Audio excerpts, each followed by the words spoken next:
Hi guys, welcome back to the channel. तो आज इस वीडियो में हम देखेंगे कि आप फैट लॉस जल्दी से जल्दी कैसे कर सकते हो और वो भी कम समय में। कुछ ऐसी गलतियां हैं जो बिगिनर्स फैट लॉस के दौरान करते हैं, इस वजह से उनका फैट लॉस जल्दी नहीं हो पाता। इस वीडियो में हम हर एक टॉपिक कवर करेंगे, रेजिस्टेंस ट्रेनिंग, कार्डियो, आपका न्यूट्रिशन, आपकी रिकवरी। तो इस वीडियो को एंड तक देखना, कोई भी पार्ट स्किप मत करना। So let's begin.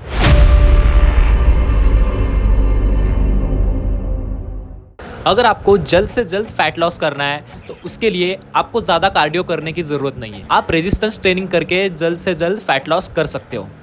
मैं आपको एक एग्जांपल देता हूँ। सपोज़ आप कार्डियो करते हो आधा घंटा, तो आधे घंटे में आपने 200 कैलोरीज बर्न करी। बट जब आप रेजिस्टेंस ट्रेनिंग करते हो तो आपका मसल ब्रेक डाउन होता है। वो मसल जब ब्रेक डाउन होता है तो उसे रिपेयर करने के लिए आपके बॉडी को एनर्जी लगती है। जब आप सोते हो, जब आपकी रिकवरी होती है, आपके बॉडी में जो फैट सेल्स है उसे आपकी body as a energy use करती है आपके मसल्स को रिपेयर करने के लिए। तो जब आप वेट ट्रेनिंग करते हो तब आपकी कैलोरीज कुछ बर्न होती है, एंड जब आप सोते हो तब भी आपकी कैलोरीज बर्न होती है। तो अल्टीमेटली जब आप रेजिस्टेंस ट्रेनिंग करते हो तो वो ज़्यादा कैलोरीज बर्न करती है एज कम्पेयर टू कार्डियो। आपको रेजिस्टेंस ट्रेनिंग क्यों करनी चाहिए? क्योंकि वो आपकी मसल्स बिल्ड करती है। ज्यादा मसल्स होंगे तो आपका मेटाबॉलिज्म बूस्ट होगा। अगर हाई मेटाबॉलिज्म होगा तो फैट स्टोर करने की बॉडी की कैपेबिलिटी कम हो जाती है, क्योंकि हमारे मसल्स को ज्यादा एनर्जी लगती है। जो भी फूड आप खाओगे तो वो आपके मसल्स को एज अ ग्लाइकोजन की तौर पे मिलेगा। अगर आप एक्सेस कैलोरीज खाते हो तो वो आपके बॉडी में एज अ फैट स्टोर होती है, इस वजह से आपका फैट बढ़ता है। बट जब आपके बॉडी में मसल्स होंगे तो आपकी बॉडी फैट स्टोर नहीं कर पाएगी। हाँ, पर आपको आपके मेंटेनेंस कैलोरीज पे खाना होगा। अगर आप अपने मेंटेनेंस से ज़्यादा ऊपर खाएंगे, मतलब सरप्लस में खाएंगे, तो आपकी बॉडी डेफिनेटली फैट स्टोर करेगी। अगर आप रेजिस्टेंस ट्रेनिंग करते हो तो वो सिर्फ आपके फैट लॉस में भी हेल्प नहीं करती। आपका स्टैमिना बिल्ड होता है, आपकी पावर बढ़ती है, आपका एंड्योरेंस बढ़ता है। जब आपका मसल मास इंक्रीज होगा तो आपकी स्ट्रेंथ भी अल्टीमेटली इंक्रीज होगी। तो फैट लॉस में आपको weekly 4 to 5 times resistance training करनी है। रेजिस्टेंस ट्रेनिंग में आपको हर एक मसल को ट्वाइस अ वीक ट्रेन करना है। अब बात करते हैं कार्डियो की। अगर आपको जल्दी से जल्दी फैट लॉस करना है तो आपको कार्डियो करना ही होगा, बट आपको थोड़ा इसमें स्मार्ट प्ले करना होगा। आपको स्लो इंटेंसिटी कार्डियो करना है। आपको ज़्यादा स्प्रिंटिंग नहीं करना है, रनिंग नहीं करना है। आपको आपकी डेली एक्टिविटी पे फोकस करना है। आपको आपकी डेली एक्टिविटी बढ़ानी है। एटलीस्ट आपको दिन में 10,000 स्टेप्स वॉक करनी है। इस वजह से क्या होगा, आपकी कैलोरीज ज़्यादा बर्न होगी और आपके बॉडी में जो फैट स्टोर है बॉडी उसे यूटिलाइज करेगी। आप स्टेयरकेस भी कर सकते हो, इंक्लाइन ट्रेडमिल भी कर सकते हो। कार्डियो बहुत ही इंपॉर्टेंट मेन रोल प्ले करता है, बट जब आप कैलोरी डेफिसिट में हो तब। अगर आप ज़्यादा कैलोरीज कंज्यूम कर रहे हो तो आपको ज़्यादा कार्डियो की नीड पड़ेगी। देखो, calories in and calories out एक टर्म होती है। जब आप कम कैलोरीज खाते हो और उससे ज़्यादा बर्न करते हो तो आपकी बॉडी फैट लॉस करती है। तो आपको मेक श्योर ये ध्यान रखना है कि आपको आपकी डेली ओवरऑल एक्टिविटी बढ़ानी है। इस वजह से आपकी बॉडी आपका इंटरनल फैट यूज़ करेगी और आप अल्टीमेटली फैट लॉस जल्दी करोगे। अगर आप वेट ट्रेनिंग करते हो तो ध्यान रखना कि उसके 6 से 7 घंटे पहले आपको कार्डियो करना है, या फिर आप अगर इवनिंग में वेट ट्रेनिंग करते हो तो आप मॉर्निंग में कार्डियो कर सकते हो। अगर आपको मॉर्निंग में कार्डियो करने का टाइम नहीं मिलता है तो आप पोस्ट वर्कआउट में कार्डियो कर सकते हो। इसमें आप इंक्लाइन ट्रेडमिल करना फॉर 45 मिनट्स। ये आपको बहुत बेटर रिजल्ट देगा एज कम्पेयर टू रनिंग और स्प्रिंटिंग। कैलोरी डेफिसिट, जब आप फैट लॉस की प्रोसेस में होते हो तो ये सबसे इम्पॉर्टेंट टर्म है। अगर आपने कैलोरी डेफिसिट नहीं रखा तो आप जो चाहे वो कर लो, आपका फैट लॉस नहीं हो सकता। जितनी कैलोरीज आप कंज्यूम करते हो उससे आपको 500 to 700 का डेफिसिट रखना है। अगर 1000 कैलोरीज का आप डेफिसिट रखोगे तो आपको वो सस्टेनेबल नहीं होगा और वो लॉन्ग टर्म के लिए सही नहीं होगा। तो इसलिए आपके मेंटेनेंस से आपको 500 to 700 कैलोरीज कम खानी है। इस वजह से आपकी बॉडी आपका फैट यूज़ करेगी एज अ एनर्जी और आप फैट लॉस जल्दी करोगे। आपको एक रियलिस्टिक गोल रखना है। मंथली आप 3 to 4 kg fat easily lose कर सकते हो with proper training and nutrition. बस आपको जंक फूड अवॉइड करना है एंड क्लीन ईटिंग करनी है। आपको लगता है कि थोड़ा सा खाने से क्या होगा, बट जब आप जंक फूड खाते हो उसमें एम्प्टी कैलोरीज होती है, उसमें डेंस कैलोरीज होती है और वो आपके फैट को ज़्यादा बढ़ाती है। जंक फूड ये हाईली प्रोसेस्ड होता है और उसमें ट्रांस फैट के भी चांसेस ज़्यादा होते हैं जो ब्रेक डाउन करना बहुत ही इम्पॉसिबल होता है। आप अगर जंक फूड अवॉइड करोगे, प्रोसेस फूड अवॉइड करोगे, लिक्विड कैलोरीज अवॉइड करोगे तो आपका फैट लॉस जल्दी होगा। आप वंस इन अ वीक या फिर 15 डेज में एक बार चीट मील ले सकते हो, बट आपको ये ध्यान रखना होगा कि आप ये बार बार ना करें। जब तक आप अपने प्रोसेस पे स्टिक रहोगे तो आप अच्छे से फैट लॉस कर पाओगे। आपको बस कंसिस्टेंट रहना है, टिके रहना है। फैट लॉस में डाइट का बहुत ही मेन रोल है। अगर आप अपने मेंटेनेंस से 500 to 700 कैलोरीज डेफिसिट में खा रहे हो तो आपका फैट लॉस होगा, बट फैट लॉस में आपका मसल लॉस भी होता है और इसे प्रिवेंट करता है प्रोटीन।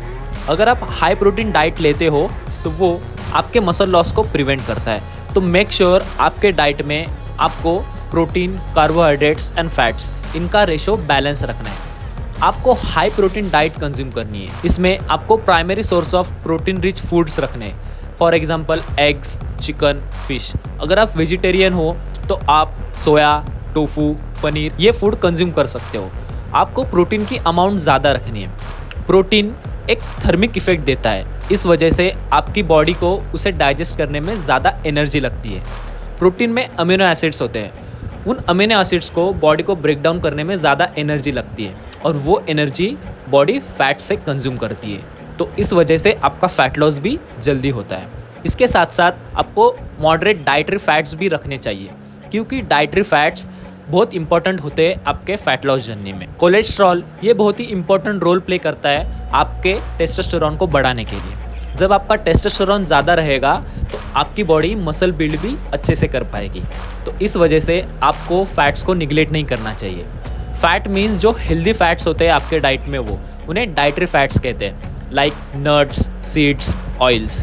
इनमें हाई अमाउंट ऑफ पूफाज एंड मुफाज होते हैं, मतलब poly unsaturated fat and mono unsaturated fat, और ये आपके हार्ट हेल्थ के लिए भी बहुत अच्छे होते हैं। कार्बोहाइड्रेट्स में आप हाई सैटिस्फैक्शन इंडेक्स वाले फूड्स रखना, like potato, oats, brown rice, quinoa. इसमें आपकी सैटिस्फैक्शन लेवल हाई रहेगी तो आपको ज़्यादा देर तक भूख नहीं लगेगी, आप लॉन्ग टर्म के लिए फुल रहोगे और इस वजह से आप कम कैलोरीज कंज्यूम करोगे। तो आपको आपका ओवरऑल डाइट बैलेंस रखना है। एंड हाँ, आपको फाइबर की अमाउंट भी ज़्यादा रखनी है, क्योंकि फाइबर प्रोटीन को डाइजेस्ट करने में बहुत हेल्प करता है। ये आपको कॉन्स्टिपेशन से भी प्रिवेंट करता है। और इसके साथ साथ आपको प्रोबायोटिक फूड्स भी ऐड करने हैं, फॉर एग्जांपल कर्ड। इसमें बैसिलस नाम का बैक्टीरिया होता है जो गुड बैक्टीरिया होता है और वो आपके गट हेल्थ को भी अच्छा रखता है। तो आपको आपका ओवरऑल न्यूट्रिशन बैलेंस रखना है ताकि आप कंसिस्टेंट रह सको। जब आप डाइटिंग करते हो तो आपको आपका फूड मेजर करके खाना चाहिए। इस वजह से आपको एक अप्रोक्सीमेट अंदाज़ा हो जाता है कि हम कितनी कैलोरीज कंज्यूम कर रहे हैं और इस वजह से आप ओवर ईटिंग नहीं करते और ज़्यादा कैलोरीज आप कंज्यूम नहीं कर पाते। तो ऑलवेज मेजर योर फूड। आप अपने प्रोटीन, कार्ब्स एंड फैट्स को मेजर करके खाइए। देखो, 1 ग्राम प्रोटीन में 4 कैलोरीज होती है, 1 ग्राम कार्बोहाइड्रेट में 4 कैलोरीज होती है और 1 ग्राम फैट में 9 कैलोरीज होती है। तो इस अकॉर्डिंग आपको आपका कैलकुलेशन करना है। ये बेसिक कैलकुलेशन है। अगर आपको ये कैलकुलेशन नहीं पता है आप कमेंट डाउन कीजिए, तो नेक्स्ट वीडियो में हम ये टॉपिक कवर करेंगे कि how to calculate your macros. Last and the most important, water and your sleep. देखो, अगर आप फैट लॉस करते हो तो आपको ज़्यादा से ज़्यादा वाटर कंज्यूम करना चाहिए डेली। आप minimum 3 to 4 litre water consume करिए। देखो, वाटर के टन्स ऑफ बेनिफिट्स है। वो आपको हाइड्रेटेड रखता है। आपके मसल में 50 to 70% वाटर होता है। अगर आप हाइड्रेटेड रहोगे तो आपके मसल में एक फुलनेस रहेगी। जब आपकी बॉडी डिहाइड्रेटेड होती है तो आपके बॉडी में से इलेक्ट्रोलाइट्स डिप्लीट होते हैं और इस वजह से आपको फटीग महसूस होता है। और अगर आप हाइड्रेटेड रहोगे और उसके साथ साथ आप इलेक्ट्रोलाइट्स भी कंज्यूम करोगे, लाइक सोडियम, पोटेशियम, तो आपकी मसल फुल रहेगी और आप अपने ट्रेनिंग में बेटर परफॉर्म कर पाओगे। तो आपको through out the day 3 to 4 litre water consume करना ही है। Last, sleep. आपको 7 to 8 आवर्स की स्लीप लेनी है।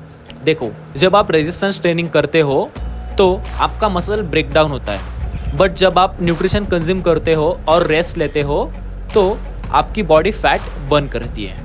बट ये कैसे है? चलो मैं एक्सप्लेन करता हूँ। जब आपने जिम में जाके मसल ब्रेक डाउन किया और जब आप घर पे आए और एक हाई प्रोटीन मील लिया और रात को आप सो गए, तो आपकी बॉडी रात को रिकवरी फेज़ में चली जाती है। आपने जो मसल ब्रेक डाउन किया है, बॉडी उसे रिपेयर करती है और जब मसल रिपेयर होता है प्रोटीन की मदद से तो वो ग्रो होता है और इस प्रोसेस में जो एनर्जी यूज़ होती है बॉडी उसे फैट से लेती है, क्योंकि प्रोटीन को ब्रेक डाउन करने के लिए भी एनर्जी चाहिए और बॉडी को रिकवरी करने के लिए भी एनर्जी चाहिए। आपकी बॉडी जब आप डीप स्लीप में सोते हो तो बेटर रिकवरी कर पाती है। अगर आप अच्छी नींद नहीं लोगे तो आप अच्छी डाइट कर लो या फिर कुछ भी कर लो, आपका फैट लॉस होगा ही नहीं, क्योंकि बॉडी रिकवर होगी ही नहीं और आपको दिन भर फटीग महसूस होगा। हाँ, अगर आप जॉब करते हो या फिर आपको इतना ज़्यादा सोने का टाइम नहीं मिलता है, आप बिजी प्रोफेशनल हो, आप एटलीस्ट 6 to 7 आवर की स्लीप लेने का ट्राई करो। स्लीप आपको बहुत बीमारियों से भी बचाती है। अगर आपकी अच्छी स्लीप होगी तो आप आपके ओवरऑल डे में अच्छा परफॉर्म कर पाते हो, आप बेटर महसूस कर पाते हो, फ्रेश महसूस कर पाते हो। तो आपको एटलीस्ट 7 to 8 आवर्स स्लीप लेनी चाहिए। That's it for today guys. अगर ये वीडियो आपको पसंद आई हो तो प्लीज़ इस वीडियो को लाइक करना, शेयर करना।